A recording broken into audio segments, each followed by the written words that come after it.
There will come a point in your healing journey where pretending just stops working. You get tired of smiling when you're exhausted. You get tired of agreeing just to keep the peace. You get tired of performing, or shrinking, or holding back who you really are just to make other people comfortable. That moment, that is where authenticity begins. And I believe from the deepest part of my being that authenticity is the most powerful thing you can choose for your healing, for your relationships, for your purpose, and especially for your peace. Hi, I'm Eric, and welcome to the Mindful Mountain.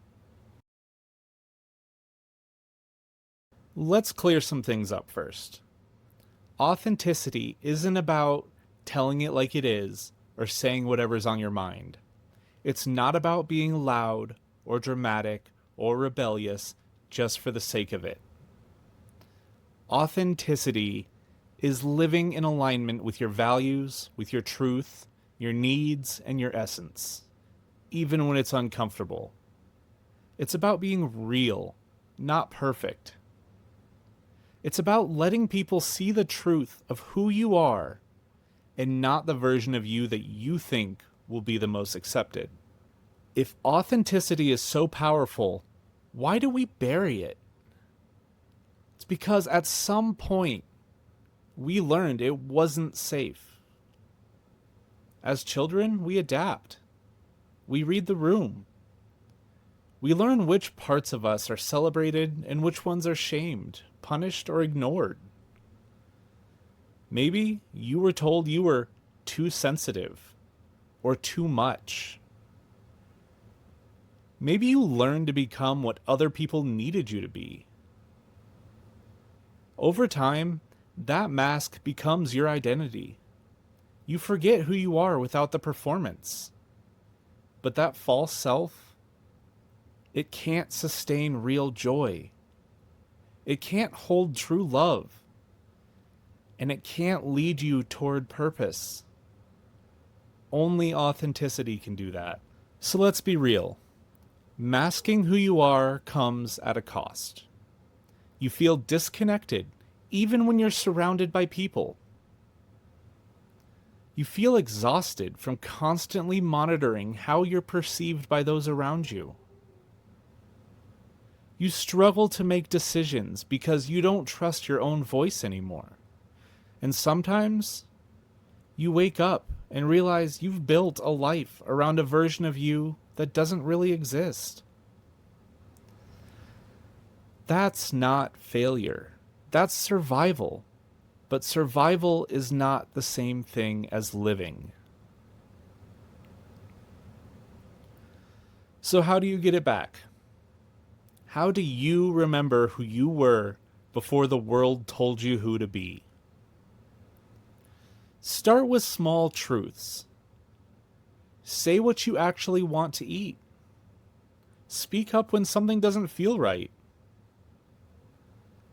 Let the word no be a complete sentence. It's important to reconnect with your body. Your body always knows what's true. It tenses when you lie, and it softens when you're real. Meditation, breathwork, and somatic practices can help you rebuild that trust with yourself. Most importantly, give yourself permission to evolve. You are not who you were 5 years ago. You're not even who you were 5 minutes ago. And that's okay. You are allowed to outgrow old versions of yourself. It's important to surround yourself with people who don't need the mask. Authenticity is contagious. When you feel safe, you naturally become more real. Understand that being authentic may trigger others. Not everyone is going to applaud your truth. That doesn't mean you're wrong. It means you're no longer prioritizing comfort over self-respect. Here's the thing no one tells you. When you start to live authentically, your anxiety begins to quiet. Your relationships deepen or fall away in ways that make room for better ones. You'll stop chasing validation and you'll start embodying your worthiness. You stop just surviving and you start coming home to yourself. This isn't a one-time choice. It's a daily practice. And sometimes it's uncomfortable. But I promise you, it's the one thing that changes everything. So if you're tired of pretending, you're tired of hiding, tired of living in a way that drains your soul, you're not alone. And you're not broken. You're just ready. I really hope this video resonated with you. And as always, return to your breath, return to your truth, return home. I'll see you next time here on the Mindful Mountain.